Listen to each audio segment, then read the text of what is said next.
Hi guys, and welcome back to my channel. Today I will be talking about how the last 3 years have changed since we've had Adeline in our lives, and I will also be answering some questions that you guys sent to me.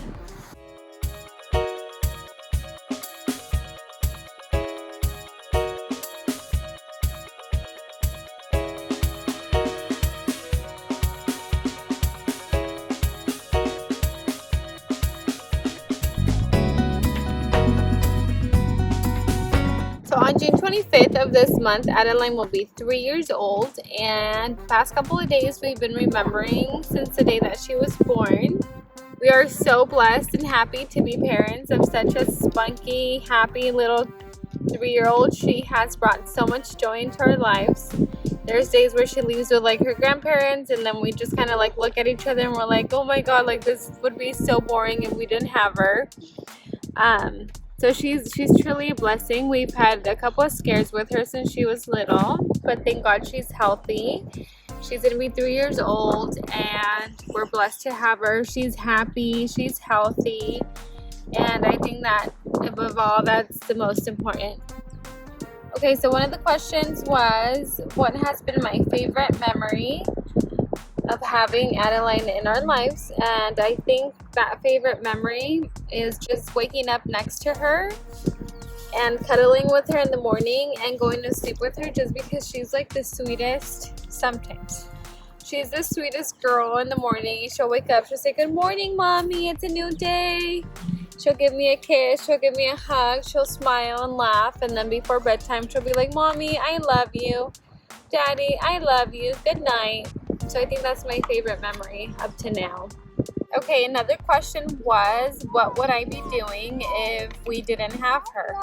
I would be working from morning to afternoon, and then getting home, just cleaning, cooking, hanging out with my husband, and then on the weekends just kind of like ordering pizza and watching movies, which is what we used to do. And as fun as that was, I don't like to imagine my life without her. Yeah, but I think that's what I would be doing, just working, getting home, kind of like a regular boring life. How fun is to ride in a one-horse open sleigh? Hey, riding through the snow in a one-horse open sleigh. I don't know the song, da-na-na-na-na-na-na. Oh, jingle bell. Okay, another question was, what is my favorite activity to do with her during the day? And I think, as hard and exhausting and frustrating as sometimes it could be, I think the funnest time that we have together is when she's doing her homework, or she's studying, or she's doing flashcards. Just because you kind of really get to see her like full attitude and her full personality, like at full mode. If she's angry, she's angry. If she's happy, she's the happiest. If she's willing to learn that day, she gives it her everything. If she doesn't want anything to do with it, she just doesn't care and she says no. And I like seeing her personality, because I think that this is who she's really going to be like when she grows up. So I think that's the funnest. Plus, there's really good days where she has a lot of fun learning.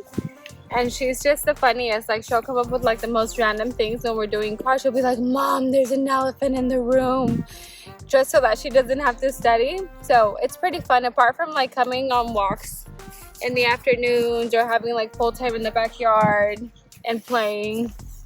I think that's the funnest activity that we have together.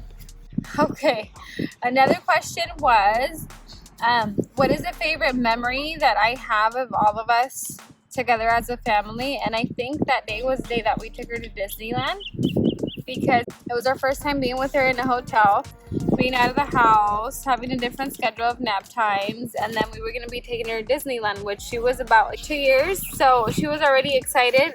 The day that we walked into Disneyland and she saw everything going on, like the castle, her face was like, so that was cute, because she still couldn't fully talk. But she was excited, and I think that's another memory that I'm looking forward to doing again. Maybe not this year, but hopefully next year. The other question is, what is something that I would have liked to know coming into motherhood that I did not know. Obviously, you don't know anything about motherhood until you become a mom, and your mom tells you that since you're like 5. Like, you don't know what it is to be a mom until you become a mom, and it's really real. And I think that I would have liked to know, not that it bugs me or not that I don't take advantage of it, but I think that I would have liked to know how selfless you have to be with everything, with your personal hygiene, with your showers, with your food, with your breakfast, lunch, and dinner, with your time. You have a little person asking for your attention 24/7, and it just never stops. From the moment you're awake to the moment you go to sleep. And I think that a lot of people make it seem like, oh yeah, you're gonna have a baby, you're gonna be okay, but they don't tell you how hard some days will be, because some days are easy, some days are hard. But I think that's something that I would have liked to know. Okay, so another question. Here you go. Thank you, Mommy. Thank you. Okay, my one. Thank you. What is a piece of advice that someone gave to you that helped you? And I think that would be the fact that everybody tells you that you're not going to sleep the same ever again. And I think that in our culture, people take it kind of like as a joke, like, oh, you're pregnant, you're never going to sleep again. Like, say bye to your sleep. But it's really true. Like, once you have a baby, your sleep is no longer your sleep. At least not the same. Even if you're fully asleep, like when you have a newborn, you're kind of just expecting for something to happen. You're waking up, you're checking if they're breathing, if they're okay, if they have a blanket in their face. And then as they grow, that doesn't stop. You're still checking on them. That was the best piece of advice that people gave to us, even if it wasn't like in an advice way, like, hey, I want to give you some advice. Maybe it was as a joke or just as a comment or statement, but I think that really helped because you prepare yourself way before. Once you're pregnant, once you hit like 8-9 months pregnant, you don't sleep, and it kind of follows through until you have your kid. So yeah, I think that's the answer for that question. Okay, and the last question is, what is the hardest moment that we've been through with Adeline? And I think that's an easy question. She was born with an umbilical hernia that was kind of like bulging. It wasn't from the inside. And a lot of babies kind of like grow out of it and then it goes back in by itself. So it like kind of like pops in like the belly button. But hers didn't. It just kind of like kept on growing. And then we were never told when she was that little that things could get to the extent that they did. So we were never really prepared to, like, she was having pain, she was puking. I think she puked for like a whole day and the night until I knew things weren't normal. And then we drove her to Dominican Hospital, and it was pretty late. It was like midnight, right? And then the doctor came in and they're like, you know what, like, we can't do anything. They gave her some pain medication. It wasn't leaving. She was just kind of like crying in a lot of pain. And they kind of told us that they couldn't do anything for her in this hospital because she was so tiny. So that she'd have to be transferred to Stanford Children's Hospital in Stanford. And she had to be transferred through an ambulance, so we couldn't even drive her there. So I think that was the hardest part because, one, you're never prepared to see your child in pain. And then second of all, for someone to just tell you like, oh, your kid has to be transferred because there's nothing we can do here and she'll need surgery like as soon as possible. She was so medicated that when things started to, like, the medicine started to leave her, she was back up into pain. So she literally had to be like drugged till she was there until after her surgery. So we drove her there. I had to drive with her by herself, crying on her car seat. And I think it was like 45 minutes. It was like a 45-minute drive. That day was raining. There was thunder. It was really scary. So I